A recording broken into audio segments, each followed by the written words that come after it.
we don't have the budget. Let's talk about how to handle this objection. If you're selling software right now, you're probably getting tons of budget objections, way more in the last year than you were in the previous 2 years. So before we get into how to handle this objection, my name is Jason Bay. Thanks for checking out Outbound Squad. Our goal is to help you turn complete strangers into paying customers. So if you're an SDR listening to or watching this, or an AE that's looking to self-source more pipeline, do more outbound, land more meetings, you're definitely in the right place. So let's talk about we don't have the budget. Let's assume for a second that this is actually indeed the case. So you got the prospect on a cold call. It's not something they said in the first 30 seconds. You're a minute or two in the call, and they say, hey, we just don't really have the budget. I've been told that we're not supposed to spend money on new solutions this year or this quarter. So the framework here, let's talk about this, is the first thing we need to do is just greet and validate. That's part number one.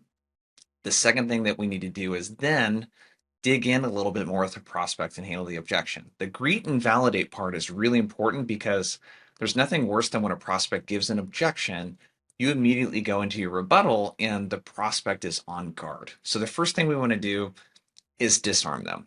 I did not come up with this phrase. I don't even know if you call it a sales adage at this time, but it's a technique that's been around for a long, long time. I didn't come up with it. And it's to respond with, that's exactly why I called. So when the prospect responds, hey, we don't have the budget. Well, hey, Brittany, that's exactly why I was giving you a call. We're actually hearing that from a lot of customers right now. So I'm going to greet, validate, all of that kind of stuff. I'm not going to handle the objection right away. So once we've done this, what you need to think about is what value prop of your solution aligns with cost savings. So I'll give you two examples. One, let's say you sell an HR solution and it takes the 4 or 5 different tools a small business might use for payroll, recruiting, benefits, etc., and it puts them into one solution that ultimately saves a ton of time and money. It might sound something like this. Prospect says, hey, we don't have the budget. We've already spent our budget for 2024. Hey, that's exactly why I was giving you a call. I'm actually hearing that from a lot of HR leaders that we're speaking with right now. The reason I was giving you a call is what we're hearing quite a bit of is HR leaders are using all kinds of different tools for payroll, budget, for benefits, etc., and they're really looking to like reduce the cost on some of these tools. Does that sound a bit like your world right now? And now I'm in a conversation with a prospect where they might be like, yeah, we are using a lot of tools. They are costly. We're always looking for ways to save money, etc. That's going to perfectly align with your value prop. I do want to caution you that starting a sales cycle by telling the prospect that you can save money by combining multiple tools together, that's not always an advantageous place to be because then it comes down to like dollars and cents and they can tend to nickel and dime you. So I'll give you another example that I think is more powerful. Let's say we sell a solution into contact centers. So one thing that contact center leaders care a lot about is reducing cost to serve. So the irony with contact centers, so let's say Nordstrom, is they actually don't want you to call the contact center because that costs a lot of money. They would rather you deal with them through chat or use the FAQ page to handle the situation. So contact leader says, hey, we're not spending any more money on the contact center this quarter.